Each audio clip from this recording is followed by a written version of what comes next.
হুজুর কাবলা তৈয়ব শাহ রহমতুল্লাহ আলাইহ কোনো সাধারণ ওলি ছিলেন না, উনি গৌসে জামান ছিলেন। আর গৌসে জামান ওই হাস্তিদেরকে বলা হয় যারা সারা পৃথিবী পরিচালনা করেন। পৃথিবীর কোথায় কি হচ্ছে সেই খবর তিনি রাখেন, শুধু না পরিচালনা করেন যারা, এদিক ওদিক যারা করে দিতে পারেন তারাই গৌসে জামান। নবী সাহেব হুজুর বলতেছেন যে আমি মক্কা শরীফে হুজুর কাবলার সাথে বসে আছি। এগুলো এতেকালের আগে আমাদেরকে বলছেন এপ্রিল মাসে।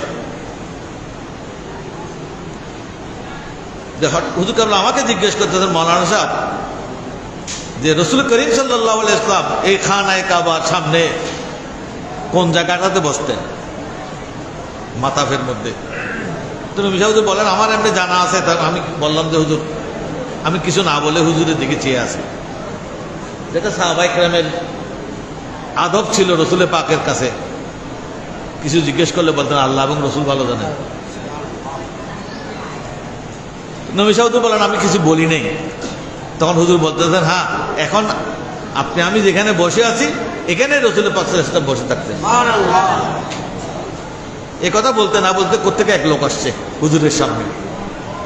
লোকটাকে দেখতে পাকিস্তানিও মনে হয় না, আরবিও মনে হয় না, আফগানিও নয়। ওনার চেহারাতে মুসলমানদের এই এলাকাগুলোর সাথে মিল নেই। এসেই উনি এদিক ওদিক দেখে কনফার্ম হয়ে হুজুরের সাথে কথা বললেন, হুজুরও পরিচয় দিলেন। তারপর দুইজনে কথাবার্তা বলতেছেন। নবী সাহেব বলতেন আমি তো পাশে আছি, কিন্তু আমি কোনো শব্দই বুঝতেছি না। ওনারা কোন ভাষায় কথা বলতেছে ভাষাও বুঝতেছি না, একটা শব্দ ইশারাও বুঝতেছি না। দুইজনে কিছুক্ষণ কথাবার্তা বললেন, তো উনি বারবার হুজুরের দিকে ইশারা করতেছেন। তখন হুজুর কাবলা মুনাজাত করলেন, দোয়া করলেন। দোয়া শেষে উনি খুব খুশি হয়ে চলে গেলেন। এই ঘটনার পর নবী সাহেব বলেন আমার আর মাথা ঠিক নেই, আমাকে জানতেই হবে উনি কে। কারণ উনি যে ভাষায় কথা বললেন হুজুর একই ভাষায় কথা বললেন কেমনে? ইংলিশ না।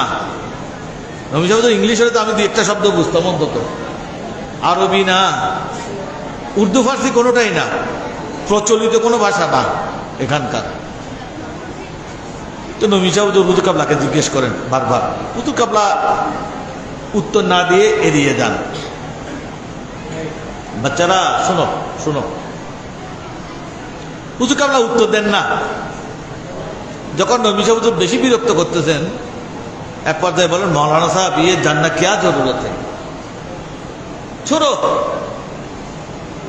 অন্য কথা বলেন হুজুর। বলতেন না হুজুর আমাকে বলতে হবে, আমার এটা জানতে হবে, আমি না জানলে আমার ঘুম আসতেছে না, আপনি মেহরবানি করে আমাকে বলতে হবে, নাহলে আমার শান্তি নেই।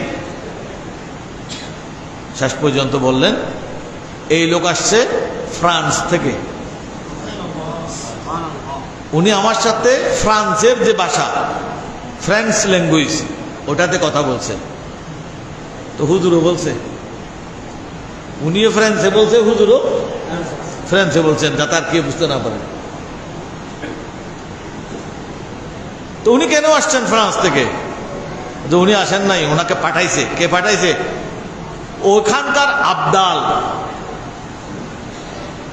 দেখতেছেন যে ওই দেশে একটা বালা মুসিবত আসতেছে, যেটা উনি দেখলেও ফিরে দিতে পারতেছে না, এলাকাবাসীকে বলা থেকে বাঁচাইতে পারতেছে না। এই জন্য আমার কাছে পাঠিয়েছে, আমি কোথায় আছি সব লোকেশন দেয়া হয়েছে। উনি আমার কাছে আসছেন, ওই এলাকার জন্য দোয়া করতে বলেছেন। আমার দোয়ার শেষে উনি চলে গেছেন। তো যাকে আবদাল পাঠিয়েছেন উনিও আল্লাহর ওলি, যিনি আসছিলেন উনিও আল্লাহর ওলি। কার কাছে পাঠিয়েছেন?